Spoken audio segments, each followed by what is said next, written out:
Pessoal, bom dia ou boa tarde, né? Depende do horário que essa aula vai estar sendo disponibilizada aí para vocês. Gente, como já é de costume, vamos fazer uma pequena revisão da aula anterior para a gente dar início a essa, né? Nessa aula, acredito que vai ser até mais curta do que a anterior, nós vamos apenas concluir aqueles assuntos que a gente já estava vendo, né? Aqueles tópicos, principalmente os tópicos que a gente já estava vendo, para, em cima disso, dar continuidade, certo? Então, mais uma vez, sejam todos muito bem-vindos, né? Se você não assistiu a aula de ontem, está disponível aí, procure, assista, porque é muito importante. Gente, aqui de início, eu já vou até avisar isso, que eu sempre venho avisando, mas é bom sempre frisar.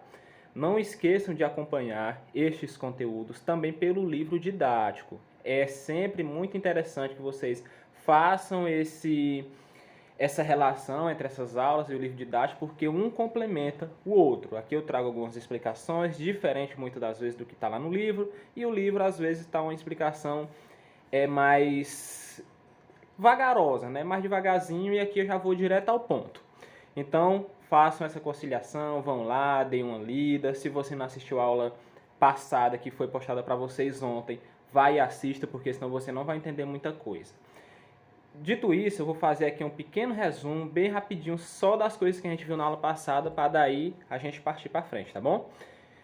Começamos falando, né, sobre o assunto, que seria o mesmo do ano passado, mas não seria a mesma aula, foi bem interessante. Quem não passou por isso, dê uma pausazinha aí e leia essa frase que é bem legal. Falamos, então, sobre esse questionamento, sobre o que era arte.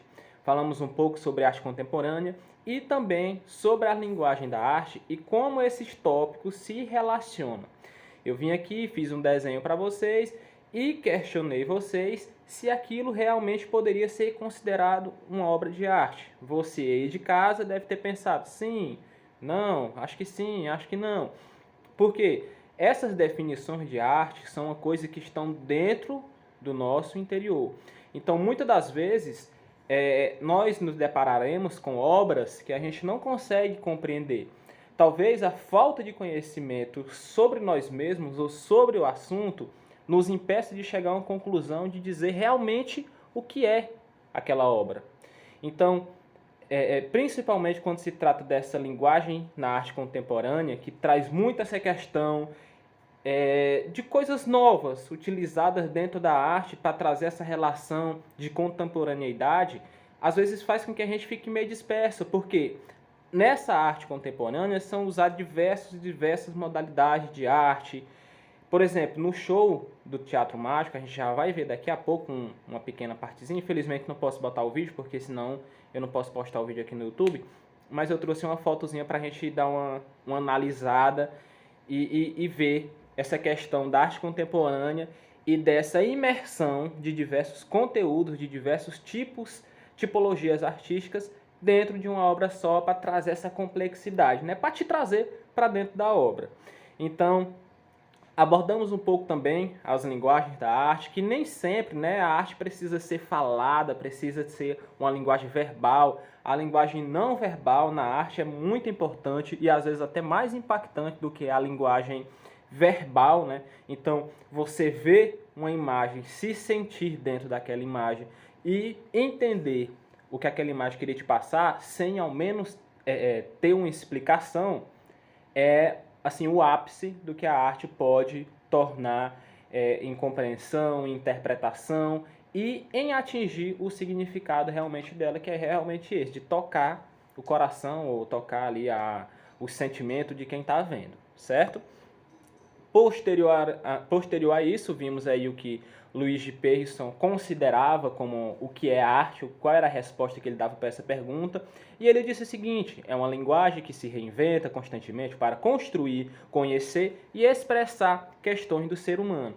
Com isso, ele quis dizer que a arte que nós vemos hoje é muito, muito, muito diferente da arte que se via há 100, 200, 300 anos atrás. Por quê? A sociedade evoluiu e a arte teve que evoluir junto, né? A gente pode fazer uma relação com a música, por exemplo.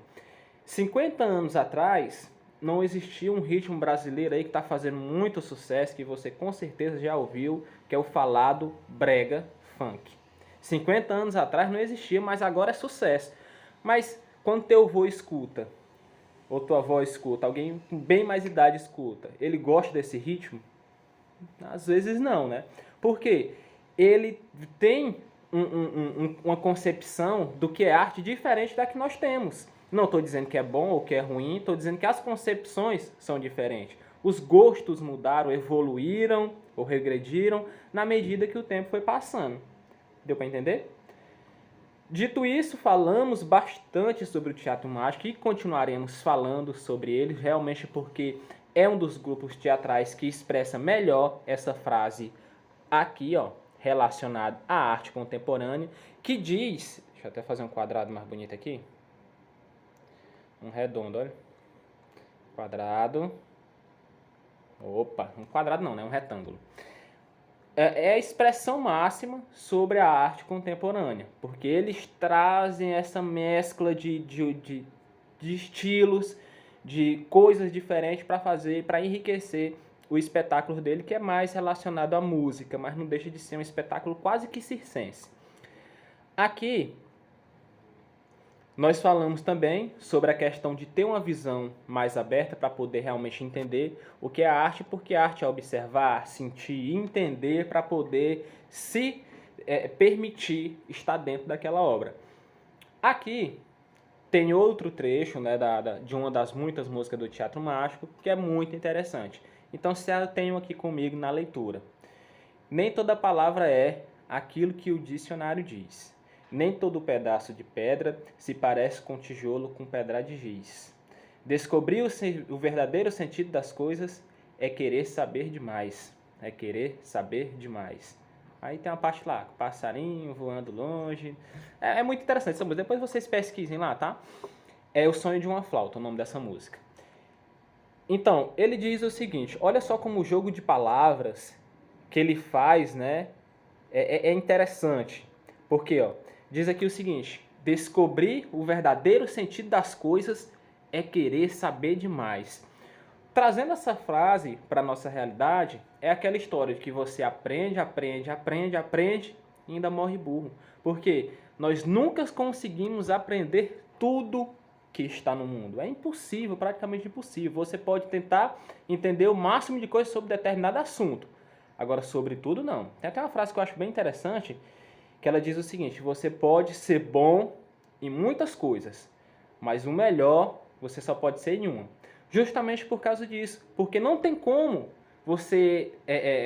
tem até aquela questão, né, de abraçar o mundo com as mãos. Não tem como, é impossível. Então, saber o sentido realmente de tudo é querer saber demais. Então, há uma filosofia expressa dentro dessa música. Então, o Teatro Mágico é um grupo que vocês devem conhecer, que cai bastante em prova, em concurso, porque eles fazem muito esse jogo de palavra, esse jogo de contexto, esse jogo de trazer uma coisa que não tem nada a ver para dentro daquela canção e fazer muito sentido dentro dela. Às vezes, tirar totalmente o sentido dela e levar aquilo a refletir, igual eu falei com vocês na aula passada sobre aquela frase lá da fé e do coração, que fazem uma relação com materiais físicos, né, de realmente ferro e ferrugem. Quem não está entendendo, volta na aula anterior que você vai entender.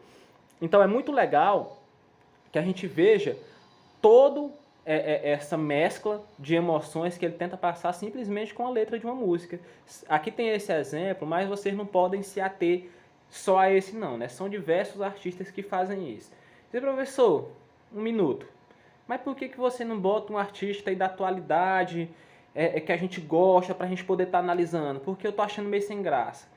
Pessoal, eu até tentei trazer aqui alguma frase aí de Gustavo Lima, de Anitta, mas meio difícil analisar aí um tchê, né? Então, vamos ficar por aqui mesmo, tá?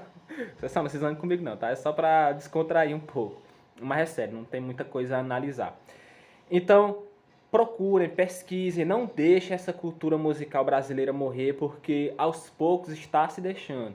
Então vão lá, pesquisem, assistam aos vídeos, ouçam as músicas, conheçam o trabalho, não só dessa banda, né, mas de muitas outras que fazem um trabalho muito legal relacionado à cultura e que a gente deixa despercebido para estar ouvindo aí coisas, às vezes, muitas vezes, pejorativas, né? Que as músicas hoje em dia a maioria das músicas que você escuta seu fone de ouvido, você não tem coragem de colocar para teu pai, tua mãe ouvir junto com você ali, porque sai tanta coisa. Então, vamos lá, pesquisem, sejam a cultura, pesquisem grupos de música lírica. Você não precisa estar ouvindo isso aí 24 horas, não. É só conhecer, pesquisar, dar ênfase para esse pessoal para não deixar a cultura morrer, tá bom? Mas não estou menosprezando nenhum tipo musical, nenhum cantor, não estou menosprezando ninguém. É só que a gente precisa dar mais valor a quem realmente merece, certo? Vamos lá?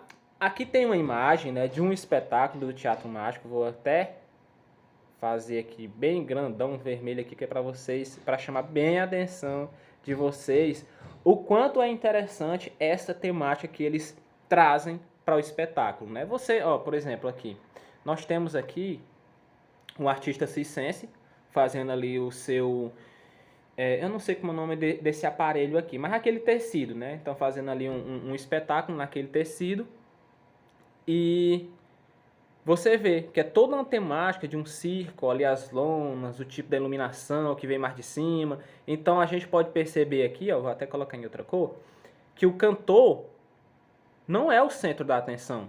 O centro das atenções é o espetáculo. Porque passar o sentimento que o circo com a música quer dizer, quer passar, é mais importante do que cantar para ele. Então isso é muito legal, é muito interessante. Então pesquisem aí, viu? Quem quiser até dar uma pausa aí e pesquisar O Sonho de uma Flauta, escute só essa música e volte, que você vai ver o que é que eu tô falando. Foi lá? Pronto, beleza, vamos continuar. Alguns tópicos aqui que a gente ainda precisa abordar, ó. A busca pelo sentido das coisas. De onde é que vem, né? Esse nosso desejo por querer saber das coisas, por ser tão curiosos, né? Às vezes é até um problema muito grande essa curiosidade, mas as melhores invenções surgiram justamente dessa curiosidade, porque a partir dessa busca pelo sentido, a gente encontra vários caminhos para abordar as coisas. Vou até colocar uma setinha aqui. A partir dessa busca, foi para o outro lado. A partir dessa busca, nós encontramos vários caminhos que levam-nos a ter experiências, muitas das vezes que saem, né, da arte, vão para coisas da ciência, para coisas do nosso dia a dia. E, dito isso, há uma pergunta em questão aqui, que pergunta o seguinte: arte é experiência? Você precisa ter uma experiência prévia para poder, por exemplo, aproveitar, apreciar um show desse?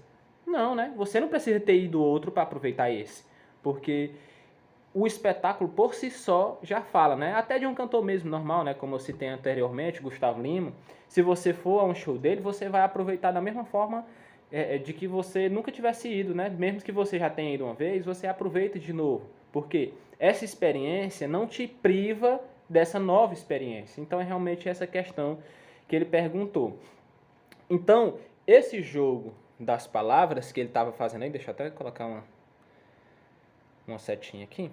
Esse jogo das palavras que ele fez na letra da música é arte. Porque fazer com que as pessoas reflitam diante de uma letra de uma música é tão importante como fazer realmente aquela música com intuito artístico. Então, trazer uma reflexão à tona, trazer um sentimento à tona. Quem nunca colocou uma música ali, não, vou ouvir essa música aqui, me deitei aqui, coloquei o fone, vou ouvir, vou me desligar do mundo, vou me concentrar só na música, só na letra dessa música, às vezes para se sentir bem, às vezes até para se sentir pior ainda, né? Você já está triste, vai ouvir uma música melancólica para ficar pior. Então, esse jogo das palavras é muito importante, não só na música, mas até no nosso dia a dia, né? A maneira de falar com as pessoas, a maneira de se expressar, a maneira de conversar com teu colega, por exemplo. Então, pessoal, daqui em diante, né, a gente vai continuar na próxima aula, então a gente encerra por aqui. Espero que vocês tenham entendido aí e até a próxima.